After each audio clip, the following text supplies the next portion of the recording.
Эм бүх толилуулж байна. Миний буруу байж магадгүй. Зохиогч Бьорн Линдблад.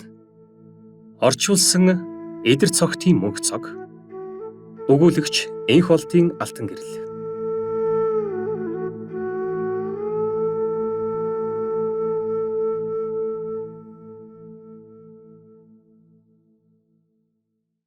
Оршил. Ламын амьдралдаа цэг тавиад Шведэд буцаж ирснийхээ дараа би нэг сонинд ярилцлага өгсөн юм. Миний гаргасан хачирхалтай шийдвэрүүдийн талаар сониучрахсан хэрэг. Яагаад амжилттай яваа бизнесмен хүн хувийн эд хогшлоо бүгдийг бусдад тараагаад үсээ хусаад огт танихгүй хүмүүстэй амьдрахаар аглаг зилүүд газрыг зорин одох болов. Ярилцлага эд өрнөж байхад сэтгүүлч сая долларын өнөөх асуултыг надаас асуулаа. Буддын шашны лам болон 17 жил ойд амьдарсны эцэст сурч авсан хамгийн чухал зүйл тань юу вэ? Энэ асуултыг сонсоод би сандарч балмагдсан хэдий ч тодорхой хариулт өгөх гэж яарахыг хүссэнгүй.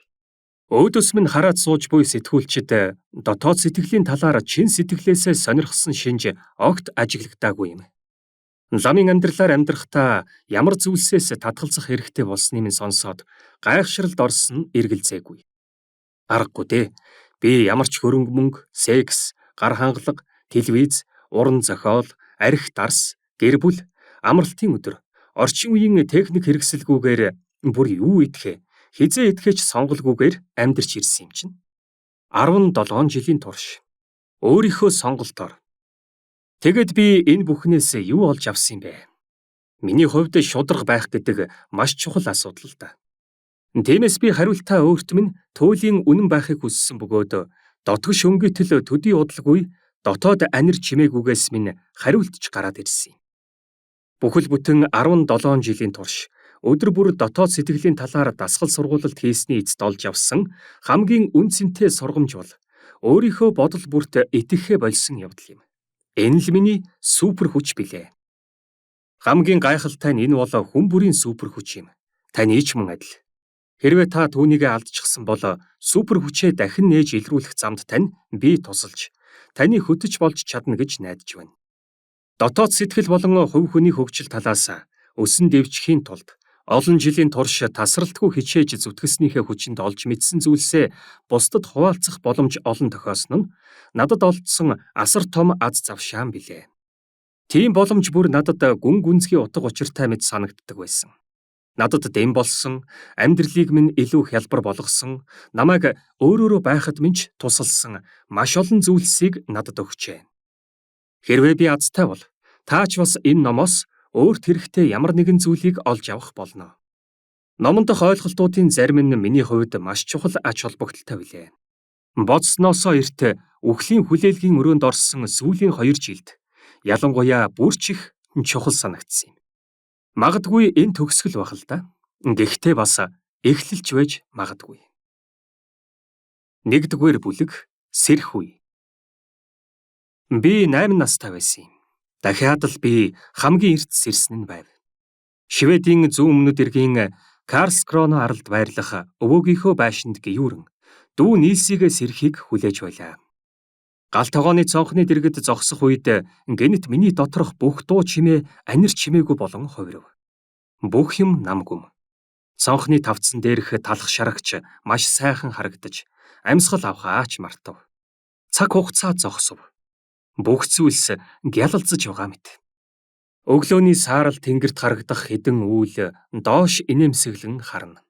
Цонхны гадна харагдах хусмод гялтгансан навчсаараа даллна. Хаашаач харсан үзэгслэн төгөлдөр харагдана. Тухайн үед би энэ үйл явдлыг үгээр илэрхийлээгүй байх л да. Гэхдээ одоо нэг оролдоод үзье. Дэлхийн ертөнц надад гэртээ тавтай морил гэж шивнэж буй мэт санагдсан. Энэ гарига гэрмэн юм байна гэдгийг анх удаа мэдэрч билээ. Би толгоодоо ямар ч бодолгүйгээр яг л тухайн орон зай болон цаг хугацаанд оршсон. Тэгтэл миний нүдэнд нулимс цээлгэнж цээж халуун дулаанаар дүүрсэн юм. Энэ мэдрэмжийг би өнөөдөр талархал гэдэг үгээр илэрхийлнэ. Үрд эсвэл ядаж урт удаан үргэлжлээсэ гэсэн найдварч энэ мэдрэмжийг авахтаа зэрэгцээд л ороод ирсэн. Тэгээгүй л дээ мэдээж. Гэхдээ би тэр өглөөг хизээч мартдаггүй юм. Би бүрэн төвлөрөл гэдэг нэр томьёололд цаанаасаа л нэг дасч өгдөггүй юм. Тухайн цаг мөчид оршин байх үед бидний оюун ухамсар бүрэн дүүрэн байдаг бус.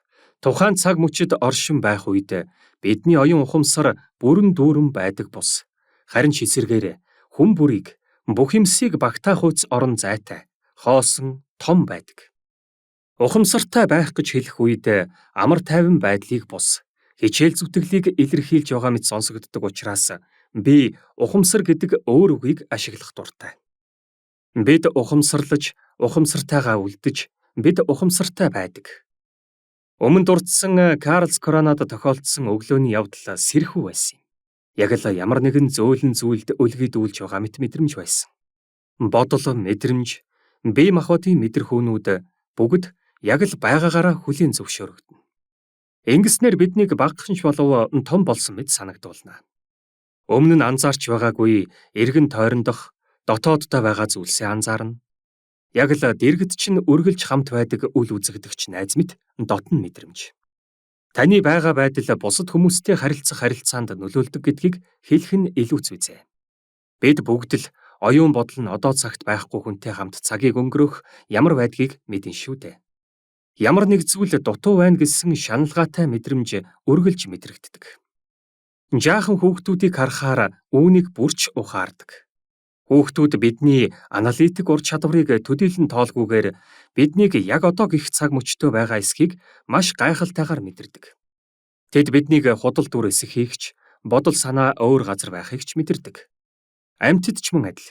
Гэхдээ биднийг одоодоо байх үед толгойдоо орж ирсэн ялахгүй бодол бүртээ ховсдуулахгүй байх үед бусад хүмүүст ч бидний хажууд байх таатай санагддаг. Тэд бидэнд итгэдэг. Тэд бидэнд анхаарлаа хандуулдаг. Бид эргэн тойрныхоо ертөнцтэй тис ондоогоор холбогддог. Та мэдээж үүнийг мэднэ. Бүр өлег болсон мэт сонсогдож ч магадгүй. Гэхдээ бидний олонх нь үүнийг мартдаг. Ухаантай мундаг харагдхаал нэн тэргүүнд тавих нь тун хялбар учраас чин сэтгэл биднийг хаа хүргэх вэ гэдгийг мартдаг.